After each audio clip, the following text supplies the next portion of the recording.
Hello दोस्तों, नमस्कार। आज का हमारा पॉइंट है जीवन क्या है, हम क्यों जीते हैं, हमारे जीवन का क्या उद्देश्य है,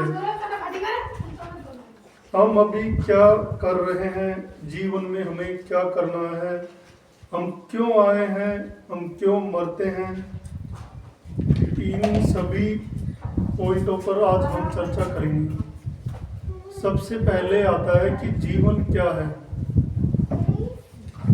जीवन हमें उस ब्रह्मा ने इसलिए दिया है, सभी जीव जंतुओं में सबसे श्रेष्ठ मानव है, तो उसने हमें ये जीवन उस परीक्षा लेने के लिए दिया है कि हम उस ईश्वर से कितना प्रेम करते हैं। लेकिन हम यहाँ आके भूल जाते हैं, घर परिवार पैसे इनमें उलझ जाते हैं और उस ईश्वर को भूल जाते हैं। हमारा जो जीवन है वो यही है कि हम उस ईश्वर को याद करें, प्रेम से ईश्वर का ध्यान रखें। ये हमारा जीवन का उद्देश्य होना चाहिए।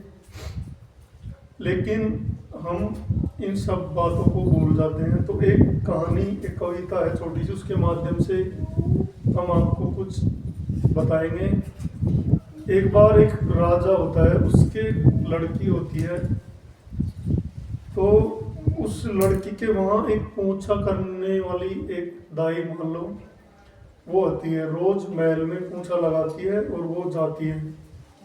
तो एक दिन उसका जो लड़का होता है वो उसके साथ साथ महल में आ जाता है और वो उस राजा की लड़की को देखकर मोहित हो जाता है उसके प्रति, और वो घर चला जाता है और खाना वाना सब छोड़ देता है। जब उसकी माँ उससे पूछती है कि बेटा क्या हो गया, तब वो अपनी माँ को बताता है कि माँ, मैंने राजा की लड़की को देखा है और वो इतनी सुंदर है, अगर वो मुझे नहीं मिली तो मैं मर जाऊंगा। उसके बिगर मतलब मुझे हर समय उसकी याद आती है। तो जो पूंछा लगाने वाली दाई होती है वो कहती है बेटा वो तुझे कैसे मिलेगी, वो राजा हमें मार देगा दोनों को। लेकिन वो माँ फिर भी हिम्मत कर लेती है और राजा की लड़की के पास जाकर उसको हाथ जोड़ के विनती करती है कि मैं आपसे कुछ कहना चाहती हूँ, मुझे मृत्युदंड मत देना। तब वो लड़की उसको बोलती है चलो कोई बात नहीं, आप कहो क्या बात है। तो वो सारी बात उस राजा की लड़की को बता देती है। फिर वो कहती है चलो ठीक है। लड़की बहुत विवेकवान थी, बुद्धिमान थी, उसने उस दाई की बात को मान ली और उससे कहा ठीक है तुम तुम्हारे लड़के को ले आना। जब लड़का गया उसके पास, उसने उससे पूछा क्या है, तो लड़के ने कहा मैं तुम्हें देखकर तुम्हारे प्रति बिल्कुल मोहित हो गया हूँ और मेरा काम मन किसी और चीज में नहीं लगता है। वो कहती है चलो ठीक है, 3 दिन बाद तुम आना दोबारा। 3 दिन बाद आ जाना। तो वो लड़की कोई ऐसी दवाई ले लेती है जिससे मतलब दस्त लग जाए।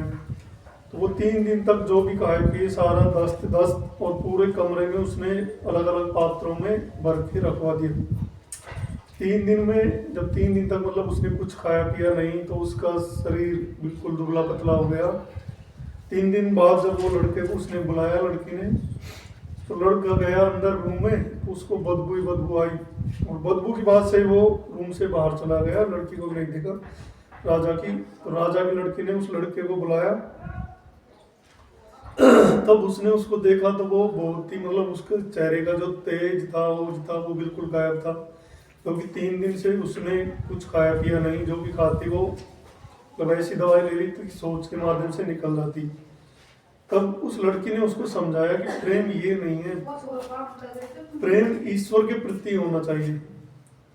तब उस लड़के को ये बात समझ आती है और वो उसकी बात से सहमत हो जाता है।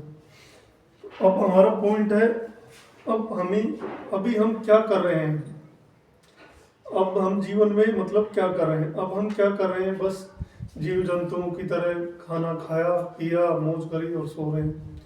उस ईश्वर को हम भूल गए हैं। उस ईश्वर ने हमें परीक्षा मतलब वो हमारी परीक्षा ले रहा है और हम उस परीक्षा में फेल हो रहे हैं, क्योंकि जीव जंतु भी खाते हैं, खा पीते हैं और जीवन गुजार रहे हैं, तो हम जीव जंतु नहीं हैं। फिर है हमारा अगला पॉइंट है, जीवन में क्या करना है हमें। जीवन में हमें उस परमात्मा का ध्यान करना है, उसे याद करना है। ये हमारे जीवन का उद्देश्य होना चाहिए। हम आए क्यों हैं, परमात्मा ने हमें यहाँ क्यों भेजा है? क्योंकि ये जो आत्मा है वो अजर अमर है, ये कभी मरती नहीं है। उस परमात्मा ने ये हमारी परीक्षा ले रहा है इस जीवन में कि हमें अगला जीवन क्या मिलेगा, तो उसकी परीक्षा के लिए आए हम यहाँ। हम मरते क्यों हैं? हम मरते नहीं। हमारे अंदर जो आत्मा है वो अजर और अमर है। सिर्फ हम ये हमारा शरीर या ढांचा इसको छोड़ते हैं, हम कभी नहीं मरते। इस जीवन का उद्देश्य है जो मतलब हमें प्रेम करना होना चाहिए। हमारे इस जीवन का उद्देश्य, हमारे यहाँ तुलसीदास जी हुए, उनकी बहुत बड़ी स्टोरी है। तुलसीदास जी का जब विवाह होता है तो वो उनकी पत्नी के प्रति इतने आसक्त हो जाते हैं, उसके प्रति इतने मोहक हो जाते हैं कि उसकी पत्नी को शादी के बाद मायके भी नहीं भेजते हैं, और उससे मिलने के लिए कोई आता है घर, उसका भाई भी, तो वो उससे इतना प्रेम करते हैं कि वो उससे एक पल भी दूर नहीं होते हैं। एक बार तुलसीदास जी कहीं बाहर गए हुए थे, पंडित थे कोई काम से, रात में उनका मन किया, वो रात में 2 बजे वहाँ से चल दिए अपनी पत्नी के पास। बारिश हो रही थी, नंदी बह रही थी, अपनी नंदी में भी वो चले गए। दरवाजा बंद था, दरवाजा नहीं खोला तो एक सर्प को पकड़कर उनको मतलब उसकी पत्नी के प्रति इतना मोह था कि वो सर्प को पकड़कर मकान में चढ़ गए। मकान में से ऊपर अंदर चौक में कूद गए। जब उनकी पत्नी को चेत हुआ तो उसने उनसे कहा कि तू इस चमड़ी के प्रति क्यों पागल है, उस राम के प्रति हो पागल। जब से तुलसीदास जी पीछे हट गए और इतने महान कवि हुए हैं। तो हमारे जीवन का मेन उद्देश्य यही है, प्रेम। लेकिन प्रेम हमें ईश्वर से करना है। जय हिंद, जय भारत।